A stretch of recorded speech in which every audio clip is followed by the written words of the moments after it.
वक्फ bill के मामले में संसद भवन में छिड़ी है बहस, आइए सुनते हैं। तो कम से कम बात को शांति से सुनने के बाद आप अपना बात रखिए। ये कोई तरीका नहीं होता है सर।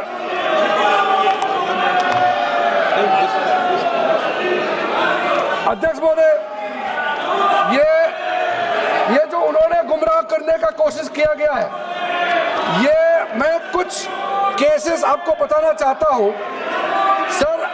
आप देखिए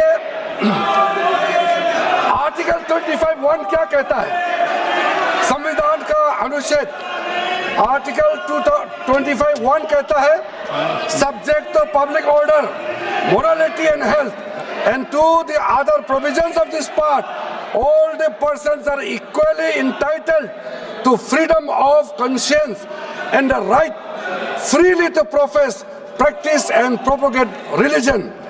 सर, गवर्नमेंट किसी भी धार्मिक व्यवस्था को, किसी भी रिलीजियस इंस्टीट्यूशन, कोई धार्मिक काम में हस्तक्षेप करने नहीं जा रहा है, ना ही वक्फ बोर्ड किसी धार्मिक स्थल की व्यवस्था में कोई भी तरीके से हाथ डालने का प्रावधान है, बिल्कुल नहीं है सर।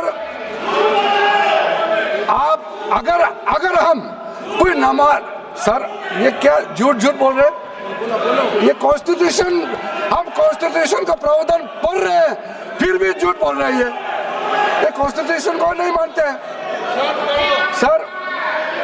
किसी मस्जिद का मैनेजमेंट को हम हस्तक्षेप करने का कोई इसमें प्रावधान नहीं लिया जा रहा है। एक मिनट माननीय सदस्य, आप भारत की संसद में बैठे हो, गरिमा मर्यादा बनाए रखो, बैठे बैठे टिप्पणी मत करो। हाँ, आपको जब मौका मिलेगा आप अपनी बात कहना, बैठे बैठे टिप्पणी नहीं कर सकते। ये संसद की मर्यादा नहीं है, ऐसे नहीं चलेगा सदन। सदन व्यवस्था नियम से चलेगा। किसी भी व्यक्ति को बैठे बैठे कोई भी सदस्य जो बोल रहा हो उसके बीच में टिप्पणी करने का अधिकार नहीं है। माननीय मंत्री जी। अध्यक्ष महोदय जी, ये वक्फ बोर्ड का जो प्रावधान किसी मस्जिद, किसी मंदिर, किसी धार्मिक स्थल का व्यवस्था का कोई लेना देना नहीं है। ये सिंपली एक प्रॉपर्टी का मैनेजमेंट का विषय है। ये कोई मुसलमान अपना ज़कात देता है, फितरा देता है, उसको हम पूछने वाला कौन होते हैं? ये आपका धार्मिक भावना से जुड़े हुए चीज है, उसमें सरकार का कोई लेना देना नहीं है। लेकिन ये वक्फ प्रॉपर्टी का मामला है, लेकिन वक्फ प्रॉपर्टी का मैनेजमेंट करता है, मुतवालिज करता है। ये आपको इतना बेसिक ये फर्क जो है अगर समझ में नहीं आते या जानबूझ करके आप नहीं समझना चाहते हैं तो मेरा पास इसका कोई इलाज नहीं है। अध्यक्ष महोदय जी, ये आपके माध्यम से मैं फिर से कहना चाहता हूं कि ये सर क्या ये ऐसा बहस नहीं होता है जी। आप लोग का तर्क रखने का समय में बोलिए, ये बीच में कमेंट पास करने से सर हमारा पॉइंट का फ्लो भी बिगड़ता है और आवाज भी ठीक नहीं हो, आवाज भी ठीक से नहीं जाएगा। आप क्या चीज को जवाब देंगे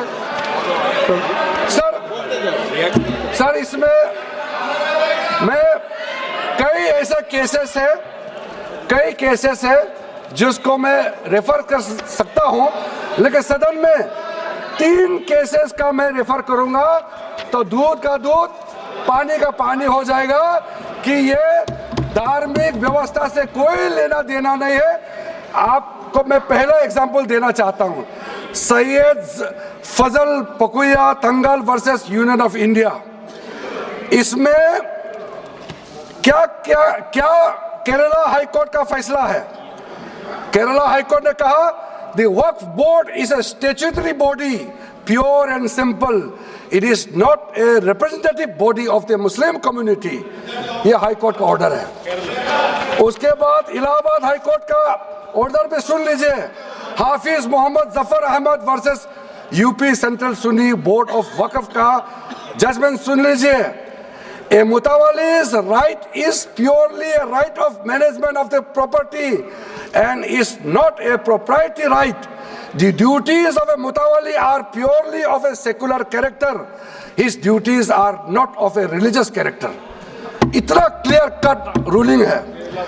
तीसरा, तिलकायत श्री गोविंद लाल जी महाराज वर्सेस स्टेट ऑफ राजस्थान। इसमें हाईकोर्ट ने क्या कहा, सुप्रीम कोर्ट ने क्या कहा?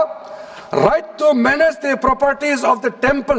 अब देखिए मंदिर का भी इसमें एग्जाम्पल लिया गया है। Right to manage the properties of the temple is purely a secular matter and cannot be regarded as a religious practice. Properties of temple, temple नहीं, temple का जो property है, उसी प्रकार से आप बार बार कहना कि मुसलमानों का अधिकार में गैर मुसलमान कैसे आ रहा है, ये तर्क ही नहीं बनता है। आप ये आज से ये बात बोलने के लिए बंद कीजिए। सर 2013 में जो काम किए गए हैं उसमें मैं एक चीज जिक्र करना चाहता हूं। इलेक्शन आने वाला था, बहुत ही कम दिन बच गए थे, इलेक्शन कोड ऑफ कॉन्डक्ट लगने ही वाला था। हम सबको मालूम है अप्रैल और मई में चुनाव हुआ था। 5 मार्च 2014 को उस समय का यूपीए सरकार ने 123 प्राइम प्रॉपर्टीज को जो housing and urban development ministry का तहत आता है उसको आपने दिल्ली वक्फ बोर्ड को ट्रांसफर कर दिया। क्या जरूरत था? कुछ दिन बाकी था चुनाव होने के लिए, आप इंतजार तो करते। आपने सोचा ये करके वोट मिलेंगे, लेकिन आप तो चुनाव तो हार गए, तो फायदा क्या हुआ? ऐसा काम करने से वोट नहीं मिलता है। इसलिए लोग इंटेलिजेंट है, हमारे देश के लोग समझदार है, इसलिए वोट बैंक का राजनीति के बिना हम अच्छे सोच के साथ में आज इस सदन में फिर से आए हैं। कुछ एनोमलीज है इस बिल में, तो इसको बदलना जरूरी था। मैंने एक पहले भी इसका जिक्र किया था कि आपने कहा कोई भी हिंदुस्तानी, कोई भी भारतीय वक्फ क्रिएट कर सकता है।